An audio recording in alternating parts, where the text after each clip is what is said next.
Hello everyone, Jacquie Edwards here. Hopefully you can hear and see me.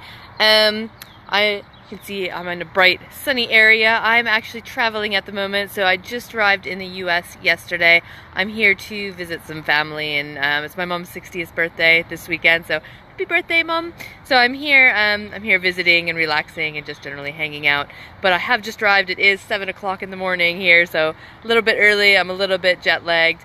But yeah, I'm excited to be here and pop back on and have a quick chat with everybody. So, what we are going to talk about really quickly today is a question that I get asked all the time, is where should I be starting my rent-to-rent business? Where is the best place right now to be building your rent-to-rent business? Which is a really, really great question, and I've got a super simple answer for you. I think that the best place to be building your rent-to-rent business is as close as possible to where you live or to where you work. Now, I think that you can do rent-to-rent anywhere, whether you're, in a small village, there is going to be a big city or a larger town that's nearby. So once you've kind of decided what your rental model is going to be. So are you going to do serviced accommodation? Are you going to do HMOs? Are you going to do single lets? Are you going to do commercial lets? Because you can do all of those with your rent-to-rents. So once you've kind of decided what your main focus is going to be, then you can pick an area nearby you to do that rent-to-rent. So, you don't have to travel 3 hours up north to find the best place. You don't have to travel into London, into a certain area of London, and that's going to be the best place. You don't have to, you don't have to go miles and miles and miles away. I suggest that the best and easiest place is as close as possible to home. So from where I live in a kind of smaller, very small, to be honest, a very small village. I live about half an hour outside of Oxford. So I don't live right inside of Oxford. Oxford is where all of my rent-to-rents are. I don't live right in there, so I do have to travel to get there.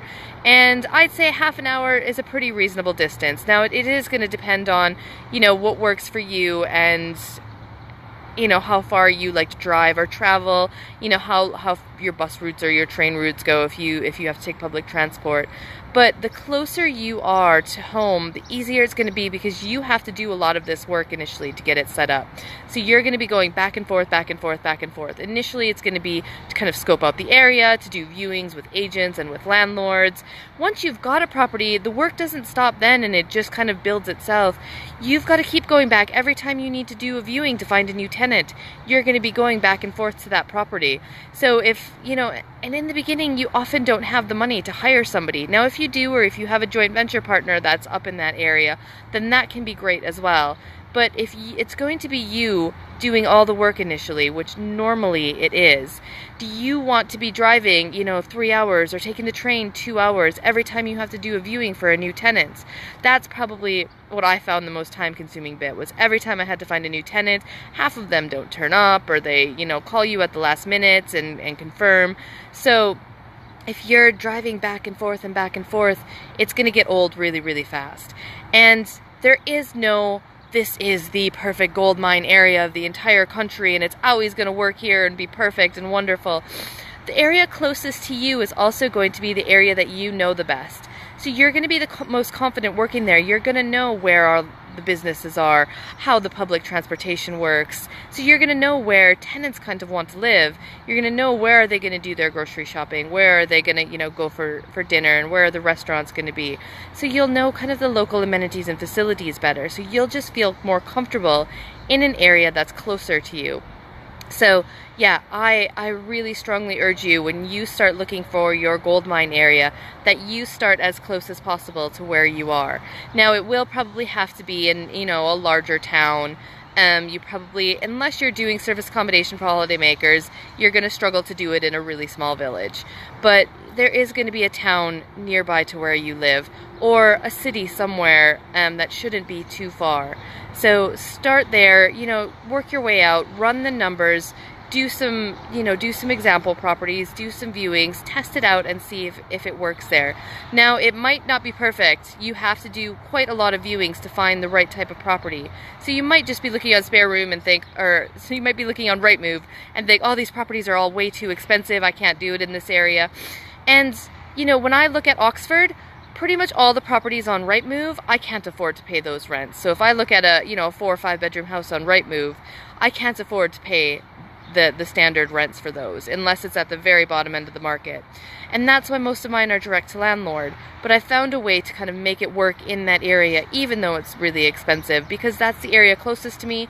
It was the area I knew the best when I got started. So I had just recently moved to that area, so I'd lived in Oxford for maybe 6 to 9 months, and then I moved out when I got started with the business. So I didn't know it perfectly, but I knew it better than I knew any other area. So I was confident that I knew where tenants would want to be living. Whereas if I would have picked a different area, that, maybe Reading, where, oh yes, everything is great, Reading, HS2 is going there, and you could always find tenants, everything's wonderful. That's an hour from where I am. And I don't know it at all, so I don't know where tenants want to live. I don't know where the businesses are. I don't know much about it. And yeah, maybe it works better there, but for me it wouldn't have, because I don't know the area and it's far from where I am, so it wouldn't have been fun to go there. Whereas for me, Oxford, I found a way to make it work because I know the area. I'm comfortable with it. I'm confident with it.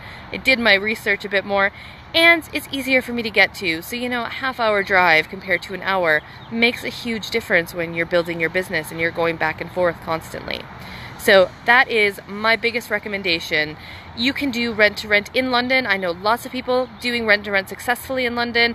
I know lots of people doing it successfully in Manchester, Liverpool, and in smaller cities. So Oxford, Swindon, Gloucester, Reading, I don't know loads of other places, but you can do it pretty much anywhere, and in smaller cities than that. So pick an area close to you that you know at least a little bit, where you can kind of get yourself around, the different areas, and start there. Start doing your research and give yourself at least 6 months once you've picked an area to really work it to see if it works or not. Because if you're giving it up and say you spend a month and you're like, oh, it doesn't work, it's all crap, I have to move to a different area. If you're constantly moving month to month and month and month, you're never going to build up the momentum that you need to really make it work and to really grow the business. So I'd say 6 months. Pick an area close to you, run the numbers, see if at a high level you think it works, and then give it 6 months, and you should start to see results because it takes that time to build up the momentum. So hopefully you found that useful. Don't spend all your time traveling. And thank you for joining me. I'm here in the US for another week now. So my next live next week will be from the US. I'm just trying to think of when I'm flying out. I might be flying that day, so we'll see how it works out. So hopefully you'll join me again next week. I've also got a new webinar that I'm working on. That's going to be the 5 ways to convince a landlord to work with you. So I'm really excited about that. I was working on it on the airplane last night. So yeah, keep an eye out. I'll start putting the dates. It won't be next week, but it'll be the week after once I'm back in the UK. So yeah, really excited. New webinar coming out. So keep an eye out for that. And thank you so much for joining me.